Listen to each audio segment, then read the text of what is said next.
মানে সাহাবায়ে কেরাম রাসূল সাল্লাল্লাহু আলাইহি ওয়াসাল্লামকে বলে ফেলছেন যে মাতা নাসরুল্লাহ, যে আল্লাহর সাহায্য কখন আসবে। তখন রাসূল সাল্লাল্লাহু আলাইহি ওয়াসাল্লাম বলছেন আলা ইন্না নাসরাল্লাহি করিব, যে করিব, আল্লাহর সাহায্য অতি নিকটবর্তী। অতি নিকটে। এবং মুসলমানরা এই রক্তের উপর দাঁড়িয়ে বিজয় অর্জন করেছে, মদিনা ইসলামের রাষ্ট্র প্রতিষ্ঠিত হয়েছে, মক্কা বিজয় হয়েছে। তার মানে বোঝেন, সমগ্র দুনিয়া একদিকে জি আর 7 জন সাহাবী একদিকে। এবং তখন উনি দেখছিলেন যে আগের 6 জনকে কি পরিমাণ অত্যাচার করা হচ্ছিল। তাদেরকে বাড়িঘর থেকে বের করে দেওয়া হচ্ছিল, তাদেরকে বিভিন্ন জায়গা থেকে বয়কট করা হচ্ছিল। তাদের উপরে এহেন কোনো অত্যাচার নাই যেটা করা হয়নি।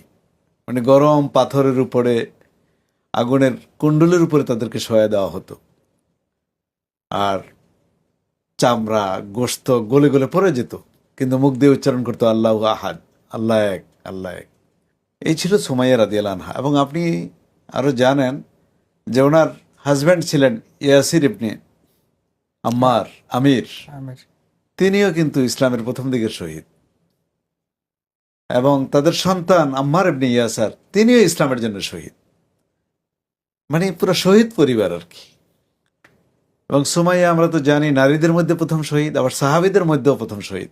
তার মানে ইসলামের ইতিহাসে সর্বপ্রথম শহীদার নাম হলো সুমাইয়া রাদিয়াল্লাহু আনহা।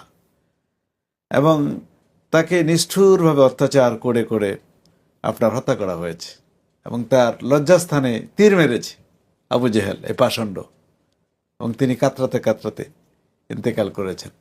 তো আজকে ইসলামের যে এত বিরাট একটা মানে দুনিয়ায় বিজয়, মানে কোটি কোটি মুসলমান এই ওনাদের এই প্রাসাদের উপরেই, এই প্রাসাদ প্রতিষ্ঠিত হয়েছে ওনাদের রক্তের উপরে। এবং আপনি দেখবেন দুনিয়ায় যেখানেই রক্ত পড়ে সেখানেই দেখবেন কিন্তু রক্ত কথা বলে। জি হ্যাঁ। এবং আপনি দেখবেন একটা বিল্ডিং করতে হলে কিন্তু কি হয়, কিছু ইটকে মাটির নিচে চলে যেতে হয়, কিছু ইটকে খণ্ড খণ্ড হয়ে যেতে হয়।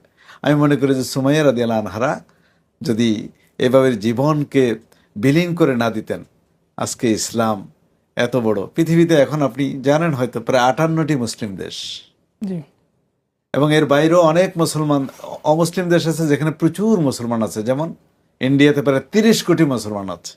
জি তো এই যে অবস্থা হয়েছে, আমি মনে করি যে সাহাবায়ে কেরামের অবদান, তাদের রক্ত, তাদের জীবন, আমরা তাদের জন্য দোয়া